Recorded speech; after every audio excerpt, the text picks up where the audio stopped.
If you can go to the next slide, Katie. Yeah, this is where I worked for 38 of the 39 years that I worked with Coney Williamsburg. And the next slide, most of what I did was concerned with making the sort of furniture you'd only find in the fine homes. You can go on to the next slide, Katie. And that slide after that. And the slide after that. And the slide after that. So, though even before I joined Coney Williamsburg, I did have an interest in what people refer to as folk furniture, you know, what the average man had, and I found it very appealing. But what we did and continue to do at Coney Williamsburg is anything but that. So with retirement, I realized I had the opportunity to explore woodworking that related to our Norwegian heritage. Can you go to the next slide? So we were out at Vivian and Jerry Hall's quite often in the past, and a fellow that Jerry was a retired pastor that he married years ago. He was a professional carver, Jock Holman. And I was so impressed with this cornice. You can just see part of it there that hangs over their pantry that Jock made for them, kind of a love gift for them, that I thought it was something that I wanted to explore. So when I had the chance to take a class with him at Vesterheim, the next slide, in 2022, I jumped at that opportunity. And there's Jock. He makes his living as a professional carver, and that's kind of hard to do. It's like me trying to make a living doing what I did for 38 years, apart from a museum. It's very, as you know, very, very challenging. But I was thinking, what could I explore and do and perhaps teach that was distinctly Norwegian? I was intrigued with the idea of being able to teach a woodworking class at Vesterheim, but again, what would it be? I considered, next slide, a folding table. That's distinctly Norwegian, but there's not a lot to it, and there's quite a bit of variation. So in the fall of the Scandinavian Bazaar, that was in, let's see, that was in 2022 in Virginia Beach. The next slide, I had a chance to acquire the little chair you see over on the left there. And that was probably my first exposure to this Spinnestole, the spinning chair, a very basic piece. In the next slide. And I went online and looked at some of the images of spinning chairs at Vesterheim, and there were quite a few. I forget now, there were 6, 8 different images or more. And I thought, well, why not make one? It doesn't look that complicated. Famous last words, and it's really not. And I figured with the dimensions I took off of the little chair we purchased, and then the overall dimensions that were given with these images from Vesterheim, overall height, overall width, depth of the seat, height of the seat, I could put one of these things together. You know, the first time you do something, there's a serious learning curve, right? And that's part of the fun of exploring a new form. And you usually don't always get it right the first time. So it really is good to make multiples. So the next slide, Katie. The legs are all the same. All three legs on the spinning chair are exactly the same.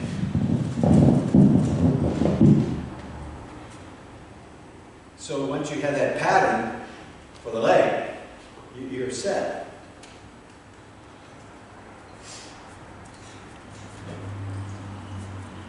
And if you're going to do something in multiples, a time again and again, make it out of wood or something that doesn't deteriorate. And I thought, I'm not going to be satisfied with just making one of these things, so I made a wooden pattern. And you can see how that relates to the little chair in front of us, if I can get it off of here. This board that I taped it to is sort of a holding jig. What holds most chairs together that are properly made, kind of hard to find that today, is so-called mortise and tenon joint.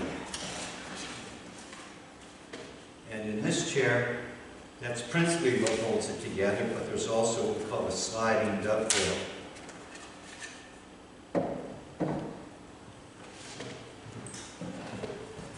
But you can see here, this is the profile for both front legs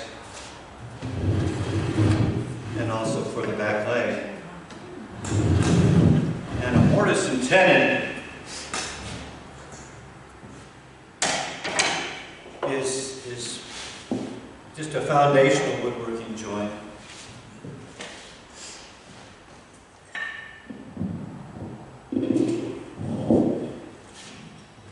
That's the tenon, and that's the mortise. Tenons traditionally, until there were tenoners, of course, larger scale, would be cut with some kind of a back saw, the shoulder cuts, and then the face cuts of the tenon. And the same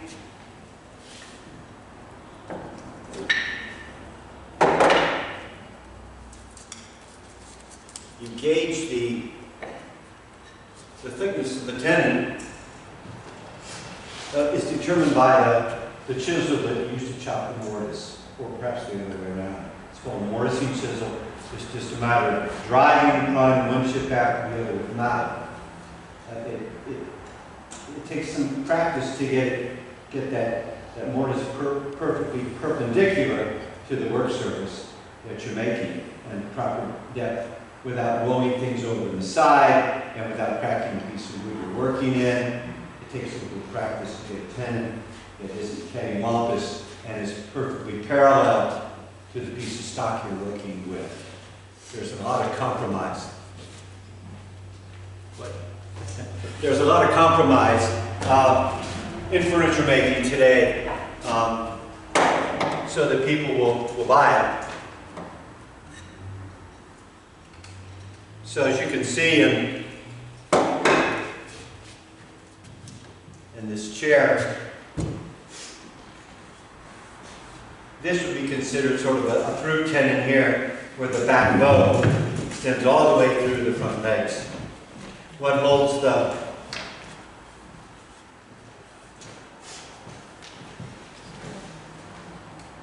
front legs together, there's a tenon, an extension to both ends here. And then that seat rail, this is the front rail, this is the seat rail, fits into the back leg with the mortise and tenon joint. The other arrangement, called a dovetail, you can't see because the seat hides it. There's a wedge-shaped extension of this piece that slides into a slot from the top, but it stops so you can see it on the bottom. And that's, of the two joints, that's a harder joint to make than the mortise. Well, it depends upon the practice that you have and experience in doing that.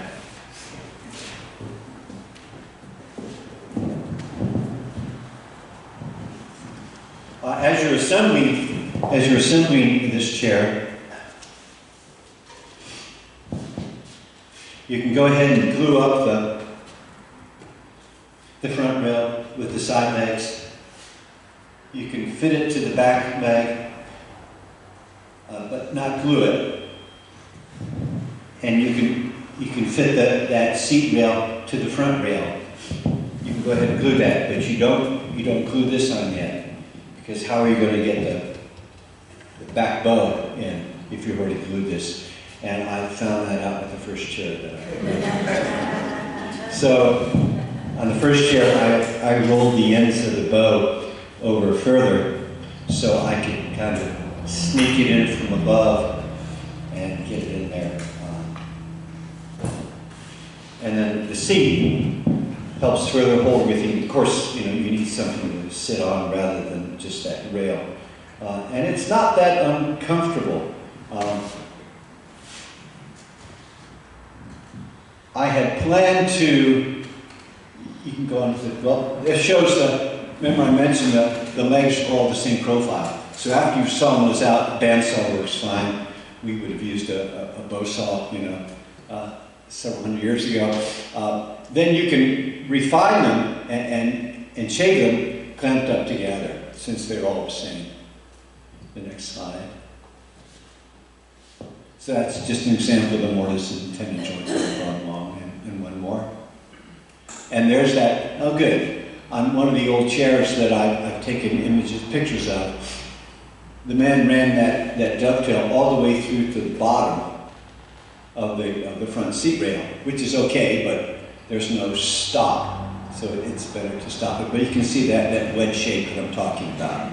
And that's generally a harder joint to properly fit, because that dovetail runs the whole depth of that seat rail, and it's slightly tapered. So as you slide it in, the last inch or so, it really tightens up. And to get that taper just right is a marine experience. The next slide.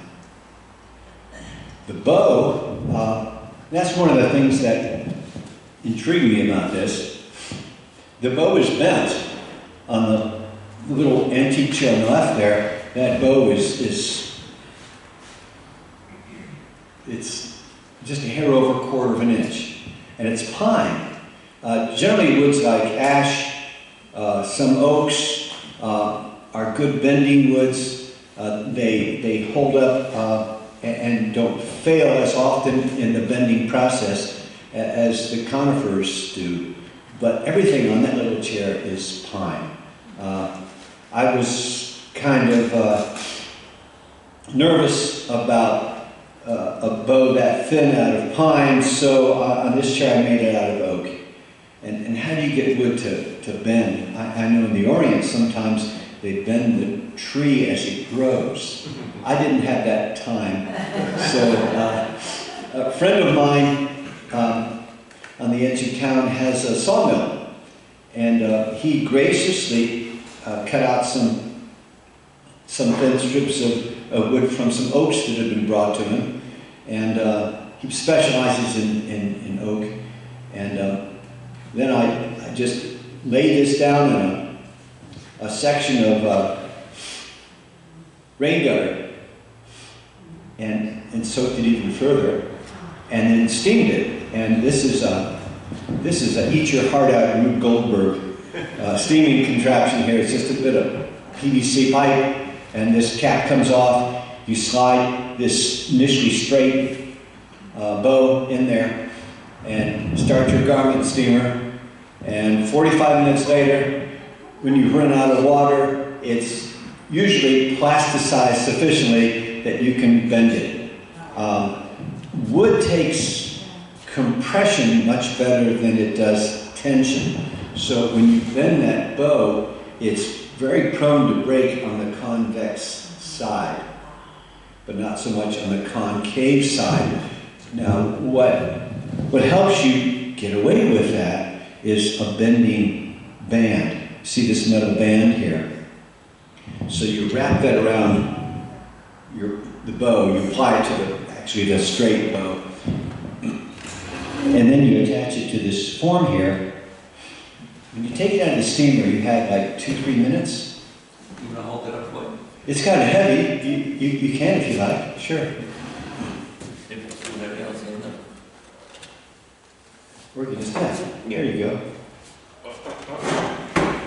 It has to be heavy because there's an incredible amount of Can you see?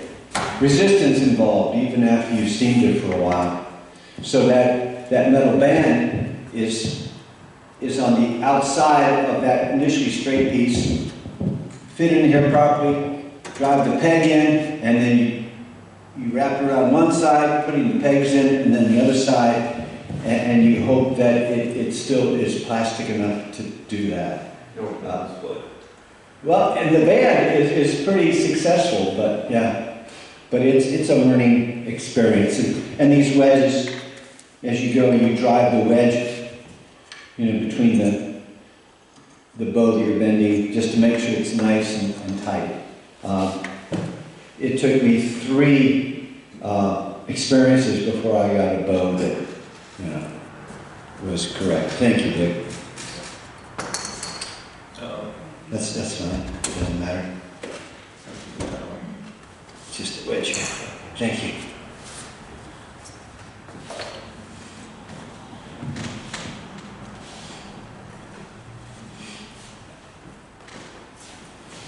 And then after you have that bent, you fit it into the front legs, through the front legs, then you can attach it to the back here, and then glue the seat rail to the back leg. You don't. The seat isn't in yet. That's the last structural item that goes in place, and it's just nailed or screwed down. Screws are not new with even the 18th century. Good old flathead, slot head screws were around. They don't have a shiny coating on them that you find today, but it's not. Romans had, screws, so it's nothing new. Yeah.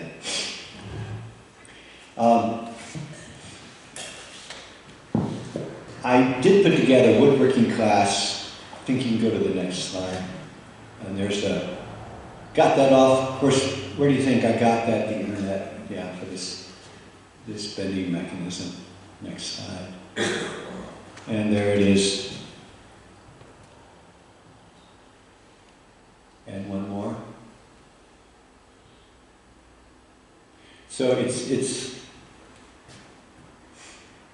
the dimension between the legs and the depth of the seat plus the extension of the back leg beyond that, right, that determines the contour that you bend the bow to, and it needs to be fairly close. Okay. One more. And then after those joints are properly fit, they're pegged. The idea of a square peg and a round hole. Square peg and a round hole holds much better than a round peg and a round hole, if that makes any sense. And then the last thing, of course, is shaping the finials. And it's just a couple cuts with a smaller back saw than that one, and just shaping that with a chisel. So, I put together this class to teach at Westerheim in the summer of 2000, that was 23, I think, at their Nordic Fest, and somebody got sick, and 2 other people that were coming with them couldn't come because they were catching a ride with this person, so there weren't enough people for me to teach the class. So I thought, my chance to, go to Westerheim again, but they wanted me to come and demonstrate during the Nordic Fest.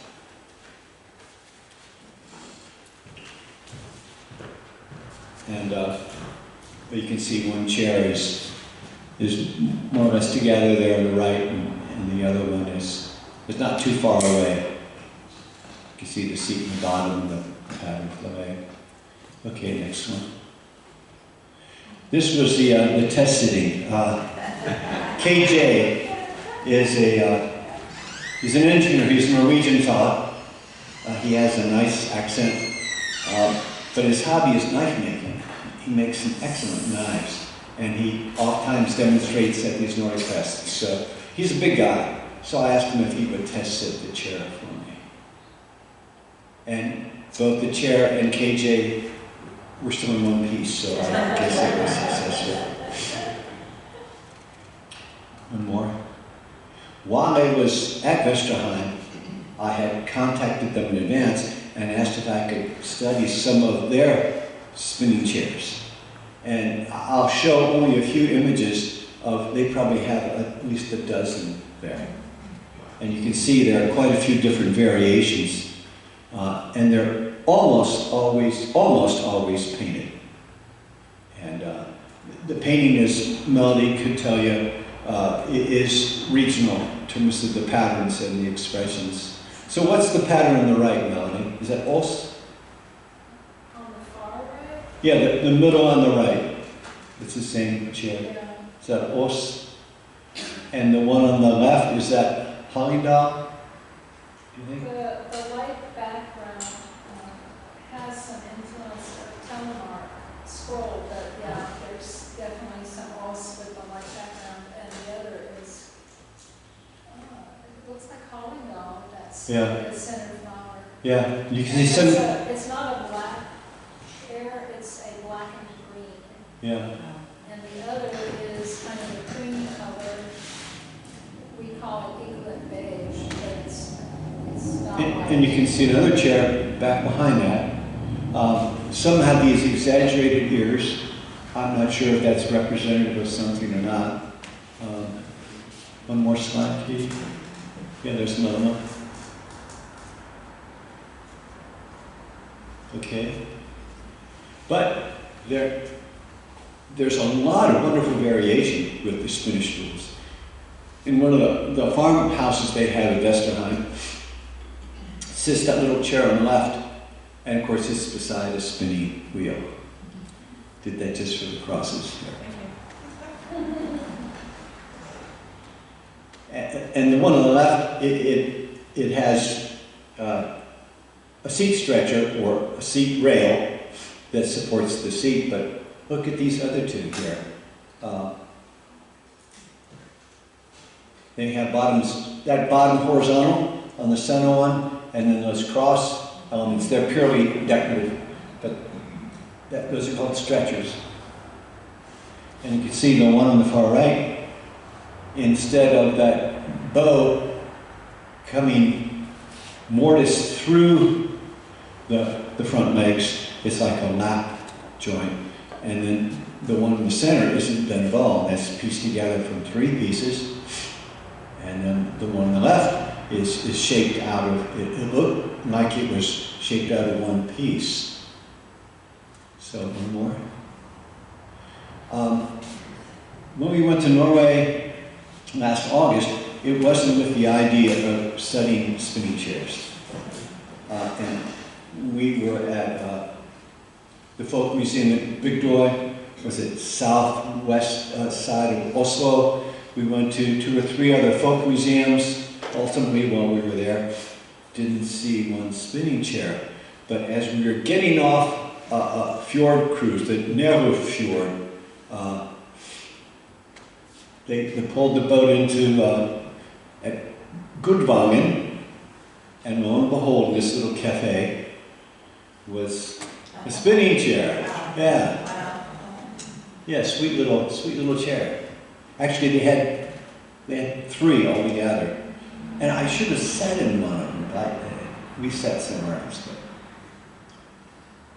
So one more, Katie. After we left the west coast of Norway, we drove across the country, and halfway across the country, sort of 2/3 of the way up in the Spoon, in the center, was the town that my grandmother came from, Ingeborg Husk. We stayed at a guest farm. A very sweet woman had this old farm in her husband's family for hundreds of years. And she asked why we were there, and I said, well, my grandmother came from Nesbyen. And she said, what's her name? So she disappeared for 20 minutes or so and came back with 2 books. And she opened one of the books up and said, here's your grandmother's name, and here are the names of her 11 siblings. And here are your grandmother's parents. And she turned a page and said, these are probably your great-grandparents. I didn't know any of that. I just knew that my grandmother was from this town. I didn't know if she was one of one or one of a dozen, as it turned out. And then this sweet woman, Sigrun, she said, and back down this road, the same road we're on, about a kilometer, is your cousin. Yeah, on the family farm still. Yeah, Ulla Ashbourne. So she said, come on.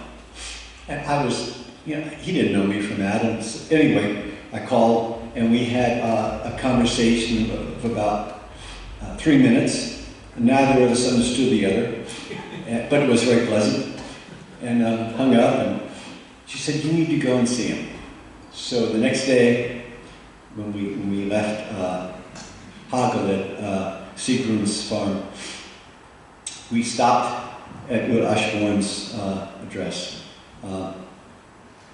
and drove up the road to his farm and with some hesitation knocked on the door and he came out and he didn't run me off with a shotgun. 20 minutes later, a neighbor came over who spoke some English. And it was a very sweet time. The next slide. And then Ulla Ashbourne wanted me to visit the little hutta, the little cabin that was just like 100 meters from his house, his main house. I didn't know why. And there, lo and behold, guess what? We're to Spinnestole. Yeah. So, other than that cafe and good volume, these were the first Spinnestole I saw, in a domestic setting. And again, I didn't know enough Norwegian. Asked him if he made them, if his father made them. But hopefully we're going to go back and have some time to get to know Ulla Ashbourne and his wife too. Not for the chairs, but I'll ask about the chairs while we're there.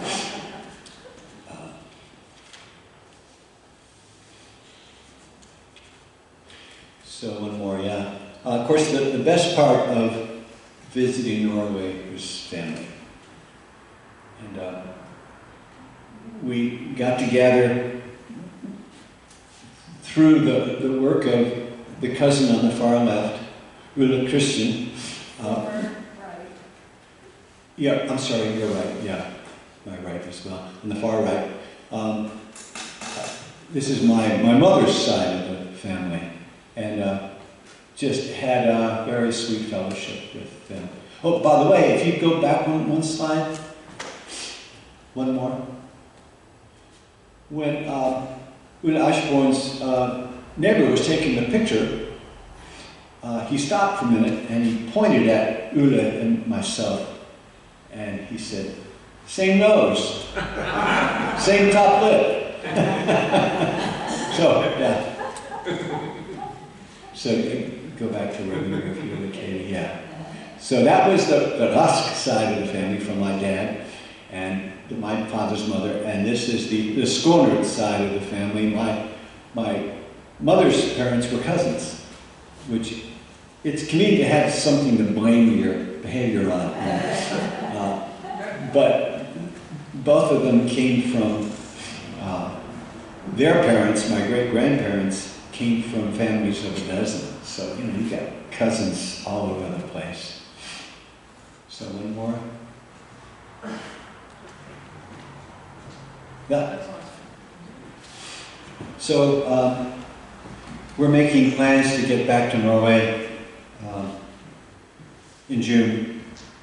And I have made contact with a curator with the Greater Hallingdal Museums. Nesbyen, where my father's mother's from, is Hallingdal, and there are 3 museums within that system that have spinning chairs. So, is it a regional form?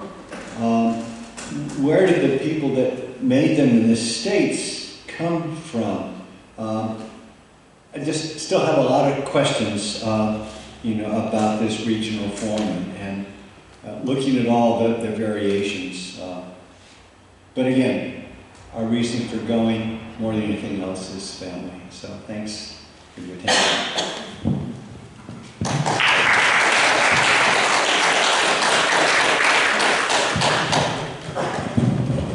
Corey, can I ask a question? Please. This is something great fun, I didn't think about this. Do you think do you know what the inspiration between the three-legged chair is? Did it come in from the milking stools that were three-legged? Yeah, the question was, what's the inspiration for the three legs? I doubt if the floors in many of these simpler homes were flat. There's always sets without rocking with just three legs. Whenever we make a piece of furniture, quoting Williamsburg, like a case piece, we always brought wedges along with us because we knew that 9 times out of 10, that floor isn't going to be perfectly flat. We make that piece of furniture so the bottom was all in the same plane, but there's no guarantee the floor would be. But it's not even a factor with the chair like this. And again, they're almost always painted. But the one at Good Volume wasn't painted. But I'd sure like to see this one painted. Any other questions? Is there somebody that can do that? Yeah, I think I've got a relative that can do some rose molding on this, yeah. How long does it take to make that chair? Oh goodness, it would be embarrassing to tally up all the hours that I had in it, but it's really a fast, expedient chair because all the legs are the same profile, so there's maybe 3 hours in shaping those out if you're just doing, 1 or 2 of these and the seat. I think in a couple of days you could have a chair, and it would make sense just to make in multiples. But you wouldn't make any money if you took that much time in the real world today. But yeah, I do it because I enjoy woodworking. I'm very fortunate that after all these years I've spent, I still enjoy the manual, physical work, yeah. I think that would be a reasonable time if we're not in a total production setting. And then Mr. Cross here would know what kind of time should be reasonable. I would have said 2 days. Yeah. Luther, did you have I just wanted to ask, I guess they've been used for as long as there have been spinning wheels, I guess. I mean, do they go back like to the Viking age or something? I don't know. They sort of look Viking to me, kind of. Sometimes I know it's Scandinavian, obviously. Yeah, during that period, most people sat on benches or they stood. When you're in church, you stood. It was only people of station and affluence that had a literal chair. But those are one of the things I want to query the curator about, that will be showing us some chairs in Hallingdal. If she has any background information on these and their origin, if those that I found online with the Digital Museum in Norway, they were all in the Hallingdal region. So, well, thank you again.